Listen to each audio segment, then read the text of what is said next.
All right. Welcome to Coffee with Spects and Bryce. This is probably going to be another one where we are sad about the Angels. Anyways, but welcome in. It's I'm in the driver's seat and I'm here with Specs. So hey Specs, how you doing? I'm vibing. You're vibing. It's on the hat. See. Shout out to soccer. You know that meme who where it's probably like, never listens to these, so I don't think so either. Yeah, so it's gonna be a lot of me talking. It's gonna be a lot of baseball, a lot of Angels, because if you enjoy a good Specs rant, it's not gonna be a rant. There might be one, but there might be some ranting. I'm gonna try to pick apart this in virtue of journalistically and not in fandomly. So I'm gonna try. It's hard though when you're a fan. I'm pretty good at turning it off, for the most part. But so the news is Shohei Ohtani has a UCL tear. I want to say A at the end of that because it's football season. Tore his UCL. He's got a Bruins tear. He's got a Bruins tear. Yeah, right elbow. So he's done. He's done pitching for the year. He'll probably still hit, although I think at this point you might as well just be like done for the year entirely. At this point, so that broke about 24 hours or so ago of us recording this. So literally the entire news feed for me all day has been, and last night has sort of been, this mesh of sadness just across baseball. And then this weird thing of like, well, the Angels milked him and this is what happened. So I'm just going to kind of like break everything down. And I'm going to start with the nomenclature that's been going around because I've dealt with this and I want to make one thing clear. I'm going to clip this and put it elsewhere. When it comes to arm fatigue, and the one thing that people are getting wrong a lot is what arm fatigue actually is, and when a pitcher says he's dealing with arm fatigue. If you haven't played, I don't think you understand what that means. It's not just your arm's tired. It's not that. It's your arm feels like like literal jello. All my injuries when I played were shoulder related. When shoulder fatigue and arm fatigue are two separate things, but when your arm's fatigue, it literally feels like you're throwing a ball and your arm's jello. There's nothing you're gonna get. You can put behind it. It's there. It's literally just, it's there. And I saw some people saying, well, everyone is dealing with a little arm fatigue. If a pitcher's telling you, or there's a report of arm fatigue, it's not he's tired. It's his arms they need to basically shut him down. The equivalent would be like if LeBron James played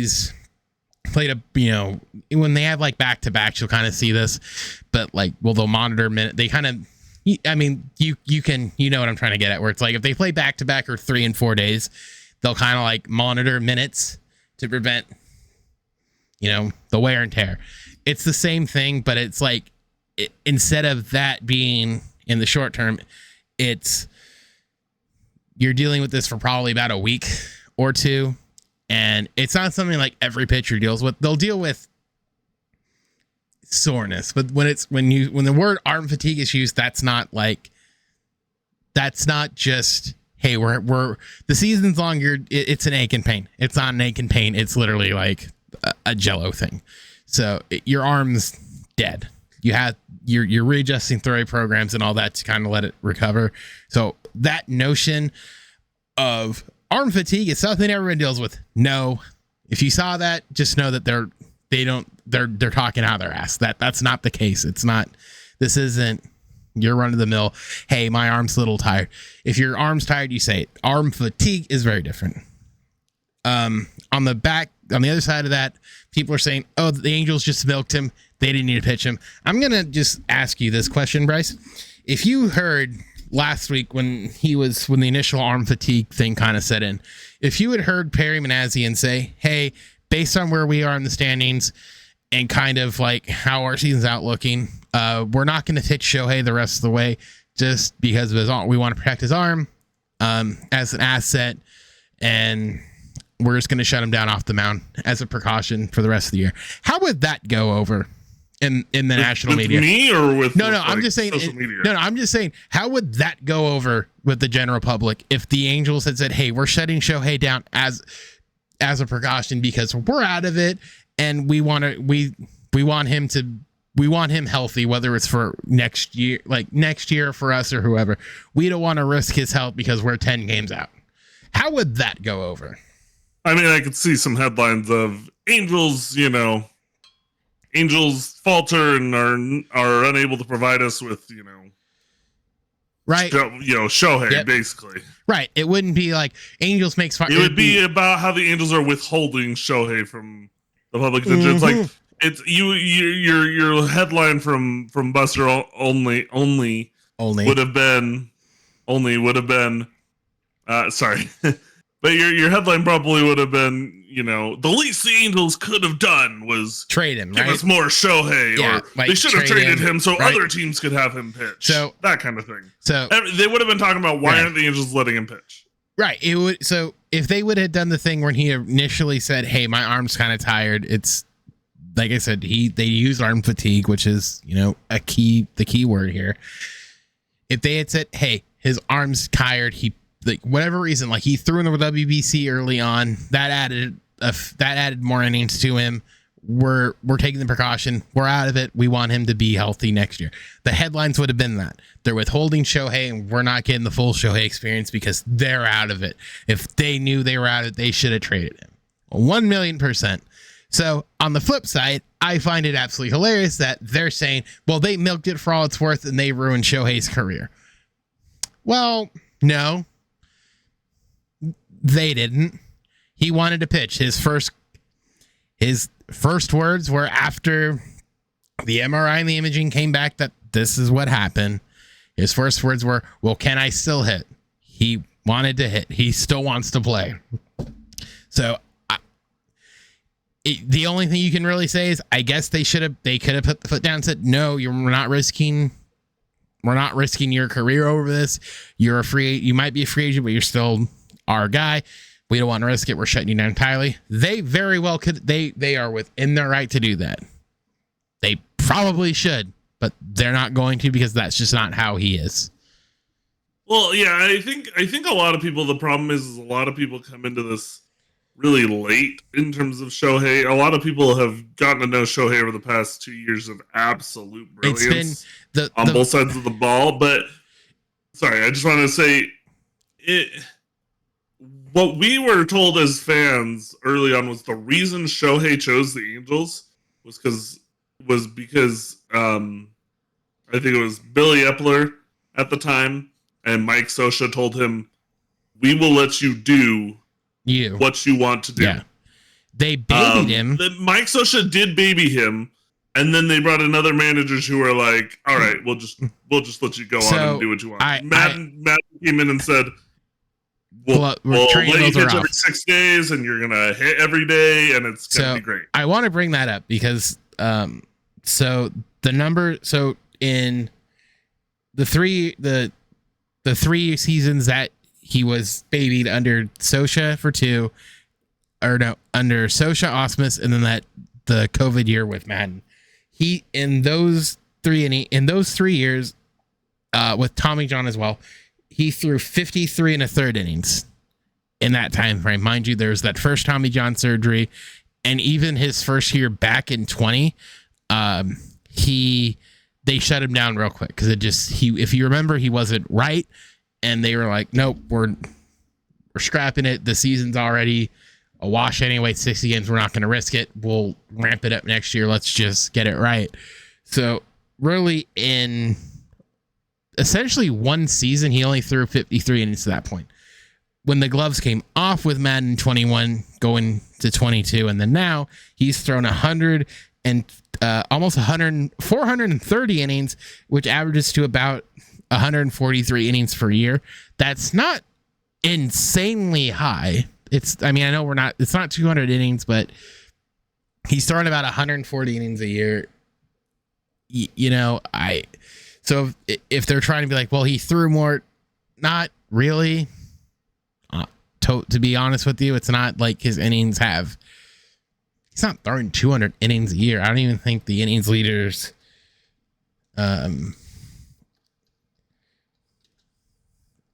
innings leader for 2022 was over 200 innings.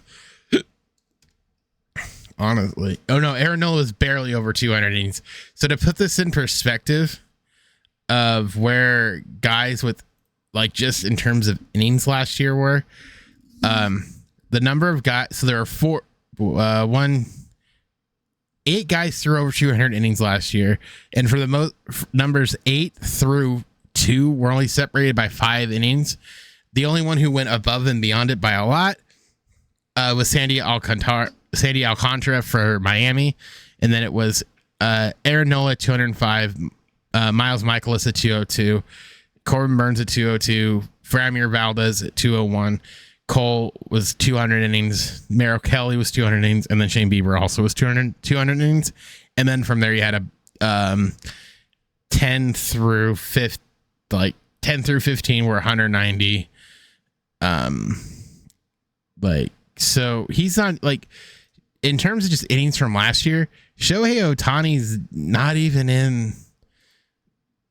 He's not even in the top 50 for like guys who for innings. He's not. Shohei Ohtani threw 166 last year, and he was 42nd in innings.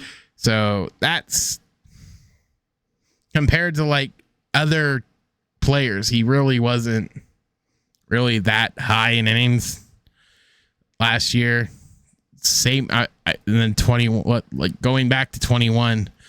21. Zach Wheeler led it with 213. I think this Shohei threw 130. I want to say last in 21. Yeah, Shohei threw. I want to say 20, like 130 last year. Let me double check so I don't look like a doofus.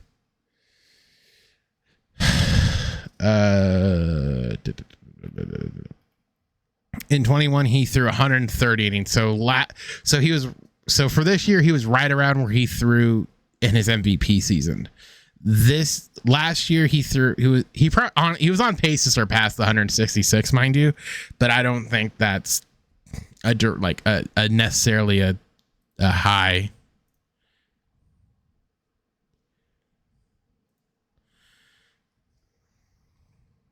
So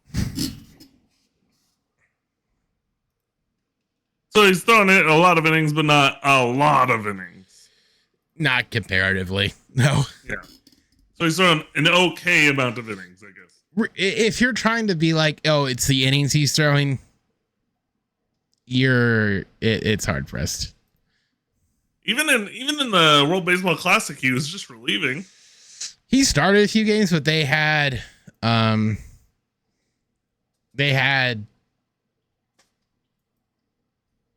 pitch counts, so it wasn't it's not like he was going out there and throwing his arm out, basically. Yeah, because I think if I recall, it was I think it was something like 65 in the first round, 75, and then 95. So it's not exactly like the inning, like the innings he would, or yeah, the innings like he wouldn't have really hit the 65 pitches. That's about 4 or 5 innings. So it's not really. He probably would have thrown an extra 20. So if we say 20, he's at 150, like 150 innings. If you want to be like really technical. So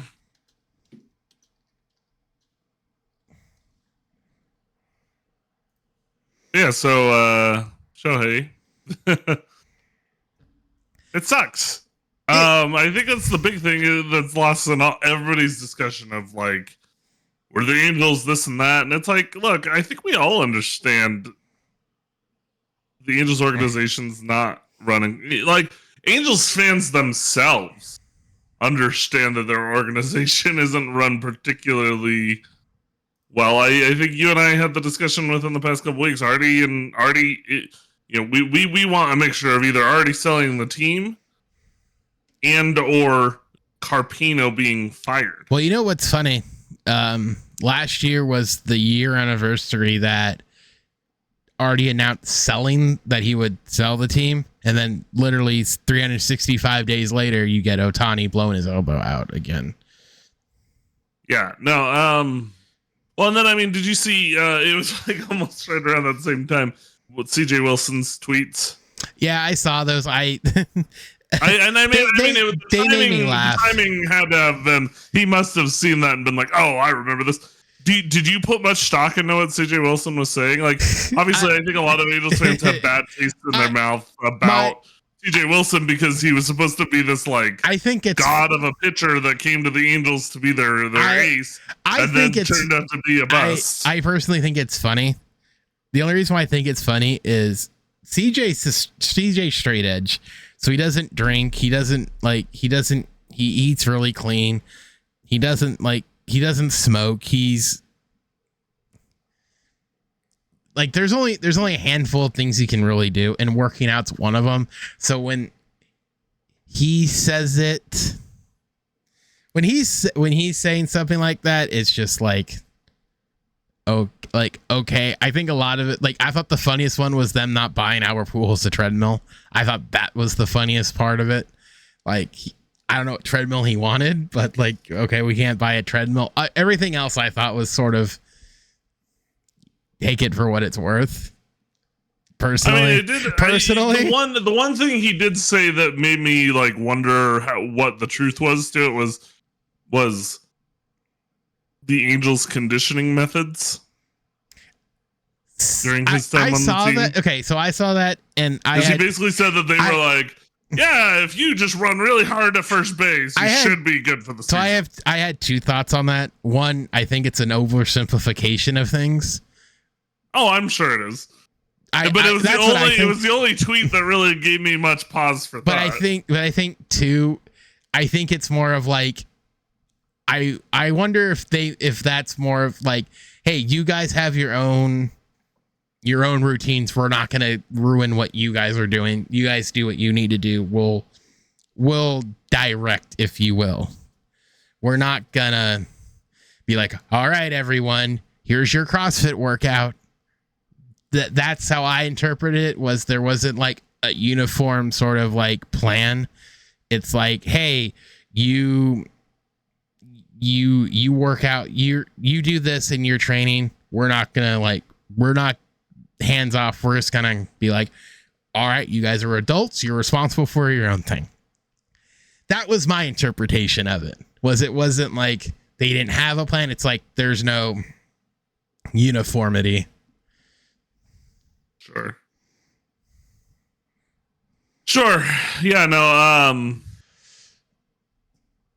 it does seem, I mean, look, I do think, I don't know what the specifics are. I don't know, and I don't know who would be the best person to say this is what the Angels need to do to fix things. But I mean, I think definitely, like, if you look over the past, since we've only made the playoffs once since, 2011, 2010? The game we went to, so 2014. Yeah. No, I know. I'm saying that's the only year between 20. It's been 9 years. It's basically good. No, I know. But I'm talking about before that, there was even a small bit of a drought, right? Not that big.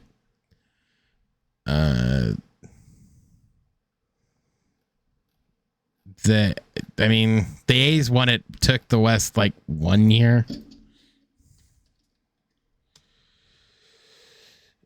see, okay. Let me double check. AOS. So they won it. Yeah, so 04, 05, 07, 07 to 09 and then 2014 because the A's took it in 2006, I believe. Right. I want to say Oakland took it in 06. Am I right? Yeah. Oakland won in 2006 and then Texas had their run from 2014 or 2015 or I don't remember, like 2011 or something. I forget. There's a lot. I Chihuahua. Yeah. So since 2011, because did the Angels make the playoffs in 2010? Did the Angels what? Make the playoffs in 2010? No. Okay, so so they missed. So they have only made the playoffs one time since 2010. That's what, 14 years.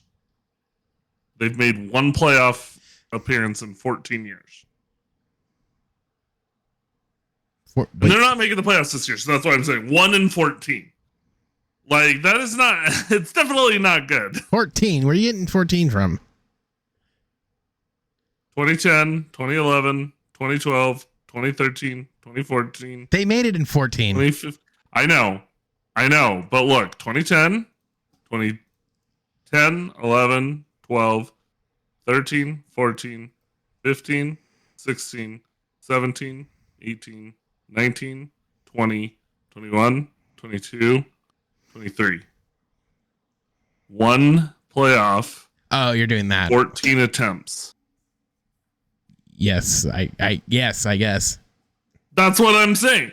Look, and I mean, look, because from about what, 2002, I don't count it like that. From about 2002 to 2009, it was every year but minus 2 years. So there was definitely like we were gifted with some great teams in that time frame.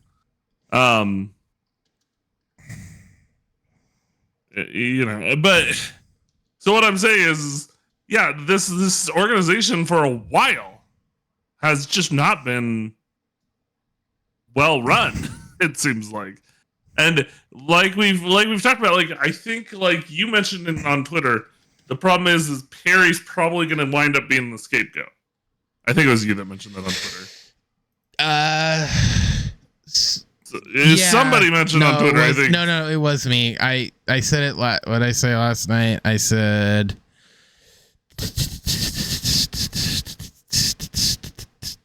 I mean, really, the problem, like we said, is probably way up top. I said, I do feel bad for Perry. He will probably be the sacrificial lamb, and he didn't do anything but try to fix a mess that was made by two terrible GMs. And that before that, I said the best part is nobody will be held accountable. Training staff, pitching coaches, and Nevin. Every single star on this team got hurt. What other team has had this happen? None. Yeah, exactly. And then I thought that was, and I think that was like the best point of all of that was. But and then I also, but just to sort of show you how like the despair arc started with was the Angels' biggest issue is them figuring out where they are in the division. Sweeping changes will probably be made in the offseason. With that, everything should be on the table. Maybe trading Trout. I don't know. I typoed. I don't know if they can keep doing this and expect anything to change. Like that was my first initial thought because the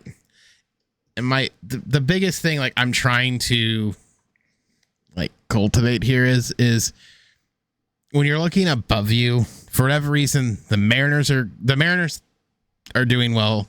Again, I didn't expect them to be doing this well. Both Houston and the Rangers aren't going to go anywhere. So really it's gotta be, if you see yourself being in a third, fighting for third, then make it apparent you're going to fight for third. If not, if you are a fourth place team, then don't have the payroll. Like you can't be doing being like, we're high payroll, we're going to compete, and then the results say something different. It's got to be, look, if you have to, just do it. Don't half-ass it. Here's my thing. I don't think the Angels roster itself needs an overhaul. Obviously, yeah, you could hope that eventually Artie sells the team and that they're willing to just spend out the wazoo. But like, what I honestly think what the Angels need is that they just need an organization overhaul. I think you keep Perry, but I think you honestly say, okay, look, everything else isn't working. Training staff, gone. Scouting staff, minus, a couple of people that Perry has to save, gone. Just throw the book out and say, we're going to restructure. I honestly think that's what it would take. I think you've got pieces on the roster, but I think you've got problems in the organization. I would say if they want to compete, and I was in the middle of listening to it before we started, and maybe I'll add an addendum, or we'll add an addendum maybe this weekend to this, because I kind of want to. I might post this right after, so there might be like a separate like appendage to this on Saturday if we're not busy or you're not busy. But apparently the Angels Win podcast apparently I was listening to it. Apparently Victor gets very open and honest about certain things. So maybe we'll have to listen and kind of see, but I think from what guys at Angel or Locked On said, he does a good job at it. I read the description of it. Apparently he sent Artie a fiery text or something. And there was one thing I do want to touch on. Rendon needs to go. And I think we've been in the same, we've sort of agreed with this.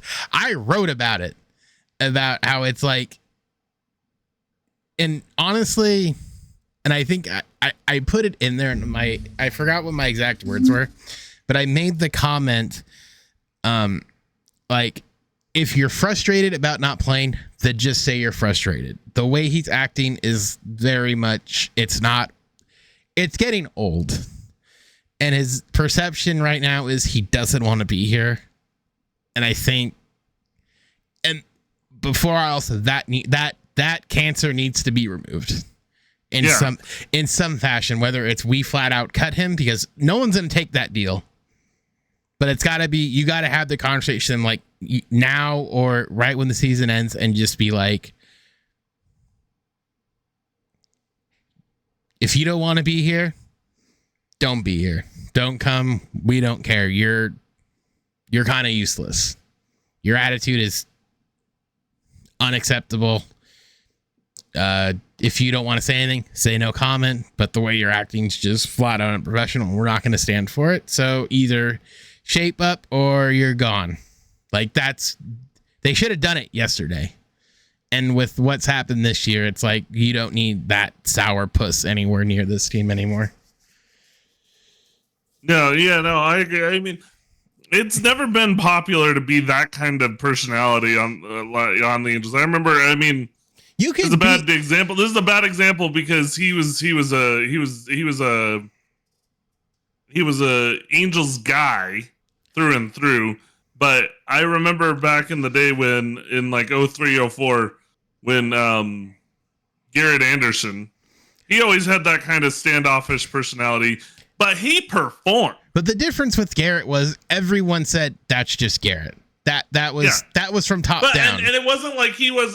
But it wasn't like he was just being like, I don't like it here. It was more like he's just quiet. He's just standoffish. He's quiet. But there's a difference between like quiet, where it's like if Garrett was hurt and somebody said, "Hey Garrett, how's the hand?" He wouldn't be like, "I'm dead. I don't need to talk to you." He'd be like, "It's there." Like he would say something. There, like that's the difference. Is like you can be like you can be reserved and not want to talk to some. You don't have to talk to the media, but it's like it's the notion of it's almost like you're it's like public perception where it's like what you're doing seems like I don't want to be here. This is a waste of my time. The like it everything sucks, and it's like I'd much rather there's no. I have no problem with him if he's standoffish, but I'd much rather him just say, I'm frustrated because I'm hurt all the time, and I'd rather be on the field. Because I feel like I'm letting everyone down. That's all he has to say. That's it. That's all you have to say. Here's the thing. I think Rendon, to finish my last little thought on GA, I think the only time I was ever like upset with him was because of how he was. Sometimes when he was at the plate and he would swing at a ball, it was just kind of sometimes just such a lazy, like, follow through of a swing. Like, it looked like he didn't care. But again, it was just kind of his whole personality. But that's just his personality. I think for Rendon, he feels like Angels fans have been mean to him. But the thing is he started it. It feels like the Josh Hamilton thing again, right? Fans have probably been a little over the top rude to him. I'm sure that has happened. And it would be one thing if Rendon had come into the Angels organization, didn't perform for a couple years, and Angels fans were just like, you suck, blah, blah, blah, blah, blah. No, what happened was he was a jerk to everybody else, and so Angels fans have been rude to him right back. They're not going to take it just because you're on the team. Like, I mean, granted, the funny part of it is, I guess, argumentatively, he's only been rude to one reporter, or at least one reporter is the only one willing to publicly say what he's been doing, and that's Sam Blum, who's on exactly every Angel fan's cup of tea. Sure.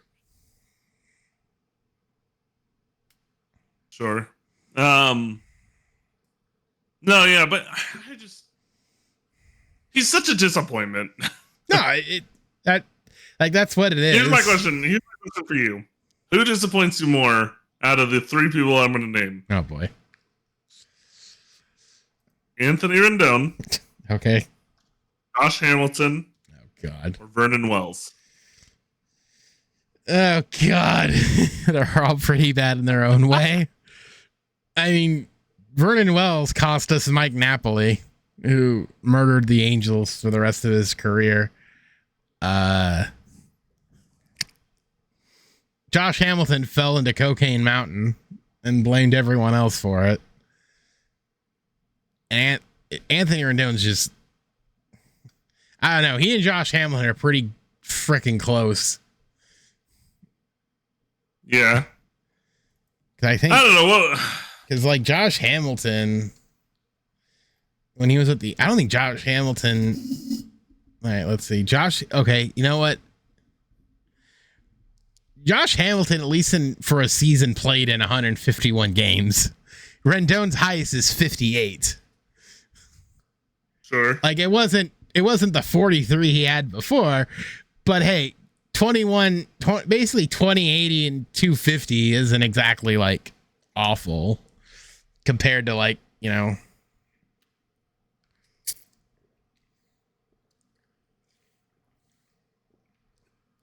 what Rendon is, if we're, putting that into perspective. Yeah, no,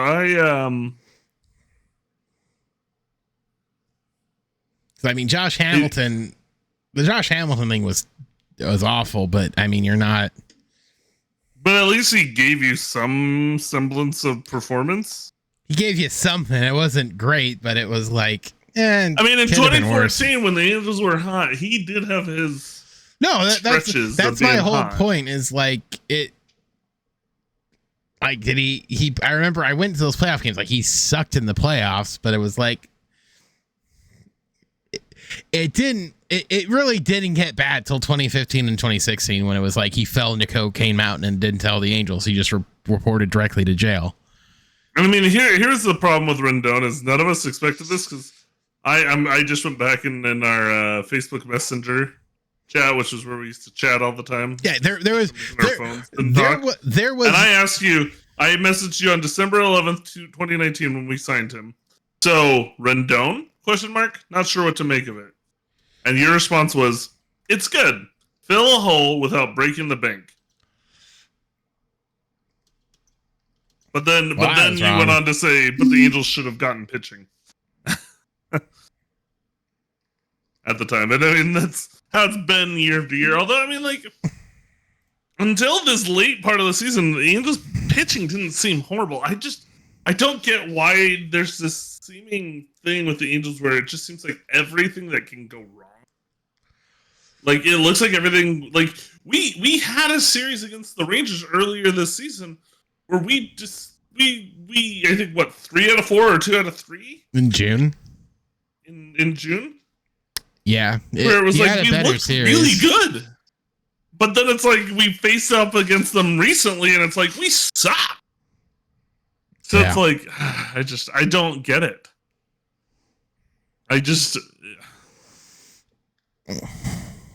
It's the pains of being an Angels fan. And I mean, I saw somebody who was like, why does anybody root for the Angels? And it's like, why does anybody root for any team? Like, it's who you grew up rooting for. It's like, they can suck for years and years, and you're still gonna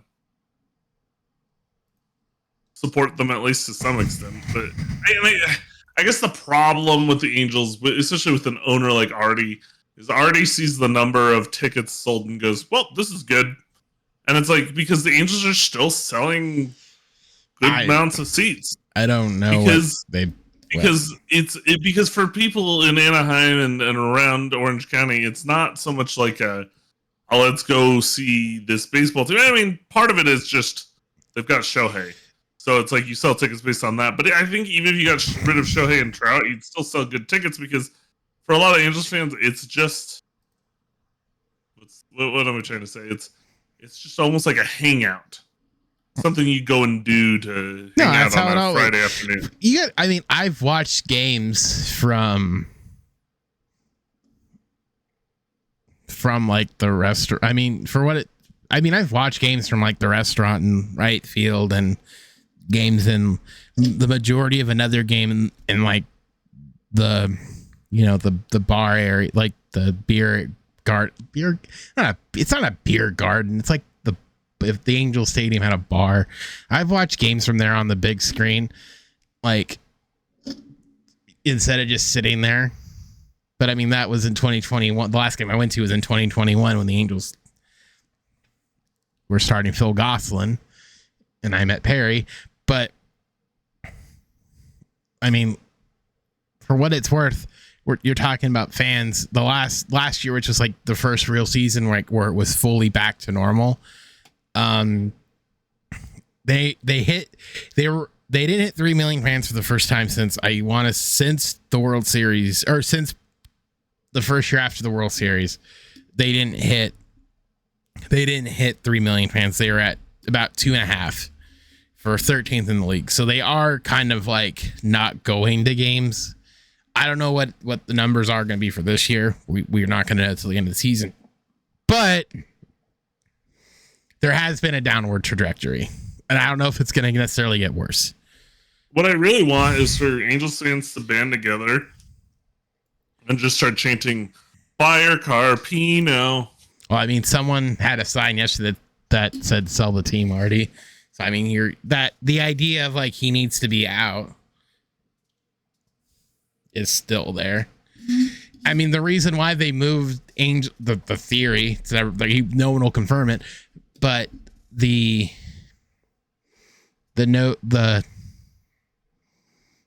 idea of why Angels Live moved to on the field was because the fans were chanting already sell the team in a game in May, and since then they haven't had Angels Live under the hats. It's been on the field, so that seemingly had something to do with it.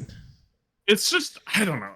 Artie's just made decision after decision that you just wonder, why is he even bothering to own a baseball team?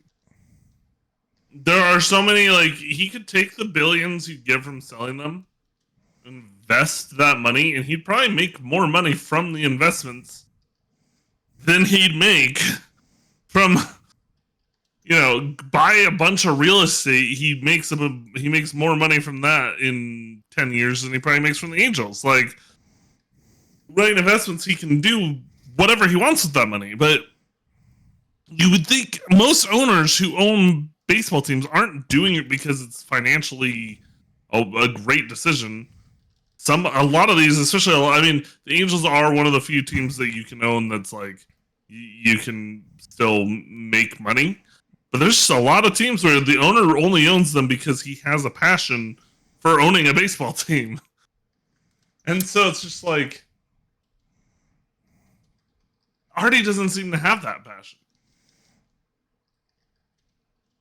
It's almost like he decided to own the Angels out of spite. Like, I don't think it's necessarily out of spite. You gotta see.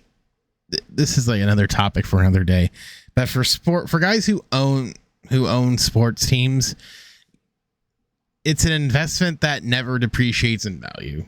No one's gonna buy a team and lose money. Like, they're not gonna lose that investment. It's only gonna go up. Like, when Artie sells, he's gonna make his money back tenfold. He would have made his money back tenfold if he was sold. I think Victor said there was a report that someone offered $3 billion. He wanted more. Like, is he going to get more? I don't know. Not now. But if he looked at it in that light, it's not.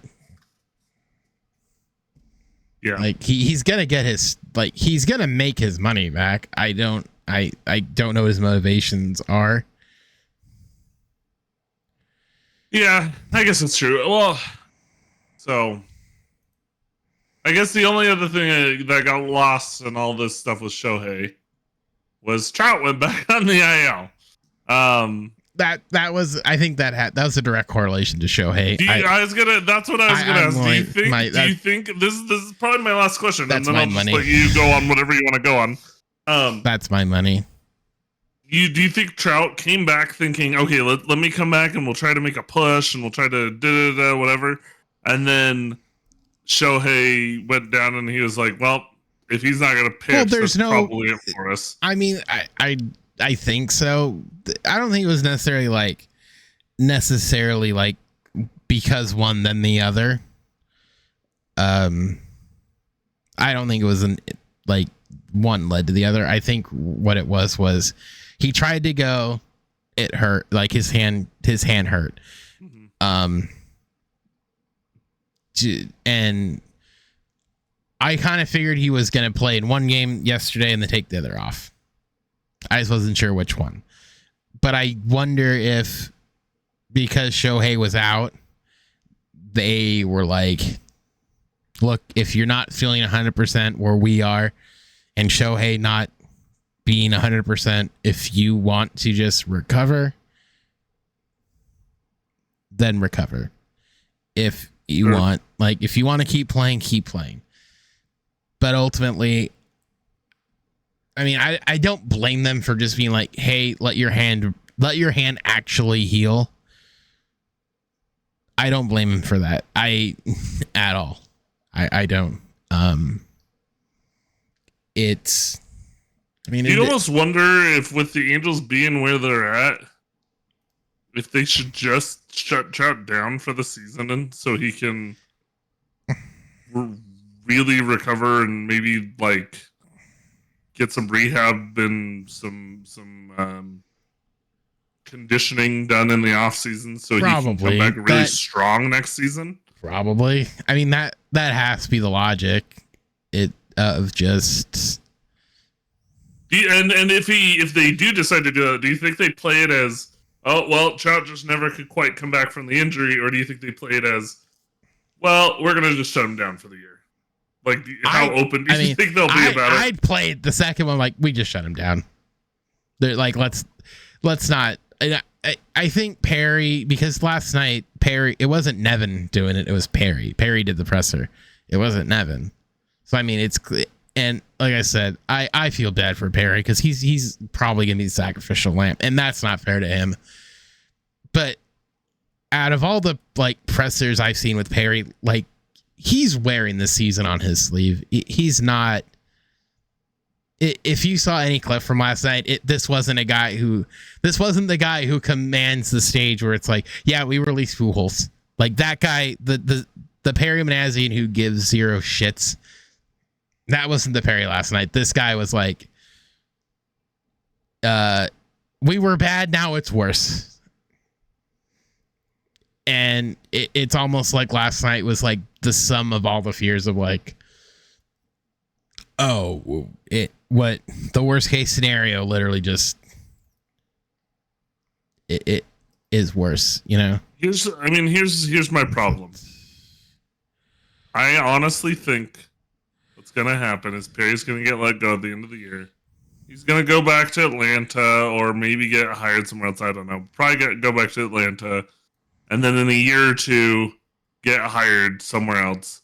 He's gonna continue being the incredible GM he is for some other team, and he's gonna build an organization that wins rings. And we're gonna sit here as Angels fans and go, why couldn't he do that for? Well, no, you and I aren't gonna sit there and say why he couldn't he have done that for us. But Angels fans are going to sit there and go, well, why couldn't he have done this for us? He could have. Well, he tried. That's the thing. He tried. Given actual opportunities where he's not being hindered by the owner. And here's the problem. I've had discussions with Angels fans where they say, well, why blah, blah, blah, blah, blah. You know, do you think Perry's good? Look at the results. And I'm like, the problem is, look at where you were. Artie is clearly hindering him. Artie has clearly given him, you know, like he's having to stay completely below the cap. He's having to. There have been numerous people we've been rumored to be going after where the rumor is that Artie harpooned the deal, and it's like Jock Peterson, for example. I'm not saying Jock Peterson's been the savior by any means, but I'm just saying, like, look, Artie doesn't get out of the way, and that's a problem. And what the response typically is, well, this is his team. He owns it. And blah, blah, blah, blah, blah, blah, blah, blah, blah. And it's like, yeah, I get it. Look, yeah, sure. Artie can do whatever the freak he wants. It's his product.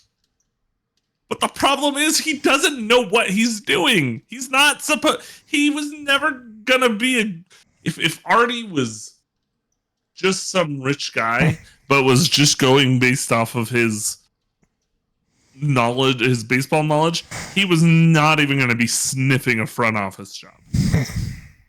But the problem is he owns a team and he makes all the calls. Yeah. But anyways, do you have any other thoughts you wanted to share? Because it's kind of No, I know. I was when you were talking, I was trying to look and see kind of where we were. We can wrap in terms of our timing. Do you have the time? I've got a timer on my. Oh, what's your timer? I started a timer. What's your timer? We're at about 48 minutes. Okay. I mean, we can call it. It's up to you, unless you want to. I mean, not unless you have anything else to discuss. I don't want to like stretch this out because it seems like we've discussed most of the stuff. No, we got most. Look, the Angels. The problem is I think college football. I mean, we're not going to talk college football, but college football starts next week.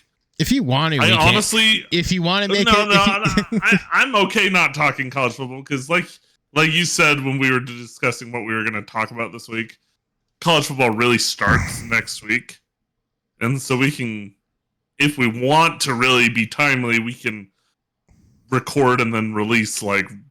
My plan was right away. Yeah, my plan was I'm releasing this probably tomorrow. I'm probably gonna get up, edit it, and just. Well, and I'm saying we could do the same thing with college football next week. We could do a college football episode.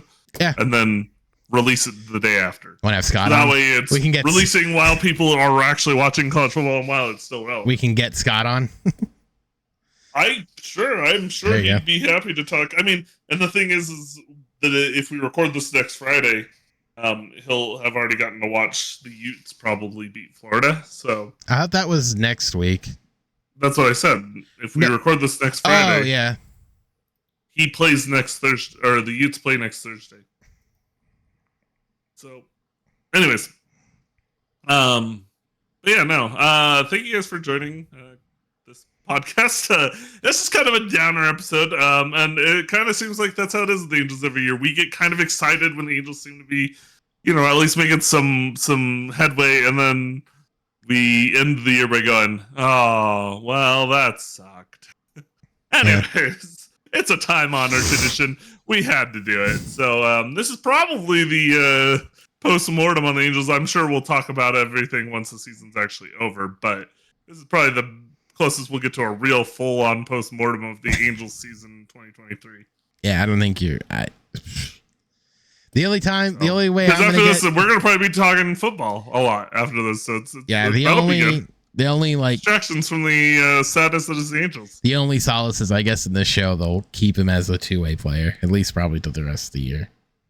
Actually, I don't know. Yeah. They might. Well, his live series would be that would change. I don't know. I don't know. Who knows? Oh well. You would know better than I would, but anyways, I don't. I honestly don't. I really don't. Yeah, I don't know. Well, actually, no. I take that back. I don't know. The reason why I can say I don't know, because they changed the thing's different. So now you can use him as a starter and a DH. So I don't know if they would just remove that from him. They might. I have to look back at. I'll have to look back at like 20. I don't know. Why am I talking about this? All right, bye. Well, for the few of you guys that are still here, thank you guys for joining the podcast. Yeah, we'll be back next week probably talking college football. But anyways, as for this week, that's a wrap. I've been Bryce, and that's Spects. I'm vibing. And he's vibing. And let's get distracted by college football starting next week so we can stop drowning our sorrows on the Angels. USC plays Saturday. Yeah, you'll actually get some college football this weekend that you can. Well, I don't know if you can watch. Do you have Pac-12 Network? Yeah, I have Spectrum, so I get to watch that. You can watch. I can watch that. I will. No, you get to miss USC San Jose State. A thrilling game that I'm sure I'm going to turn on. Funny is if they lost to San Jose State. For the record, end the playoff hopes right at the beginning of the year. I had them losing 3 games this year. Ooh. So you don't have them making the playoffs this year? No. There's no way they can make. They can't lose 3 games. I don't know if you read it, but I had them losing to. No one's listening to this one. I have them losing to Colorado, either to Notre Dame or Utah, and then Oregon. So I have them losing 3 games. I have them losing 3 games. Ooh, that's bold. But anyways, I've been Bryce. That's when Spects is vibing. And we'll see you guys next week. Or not. Bye.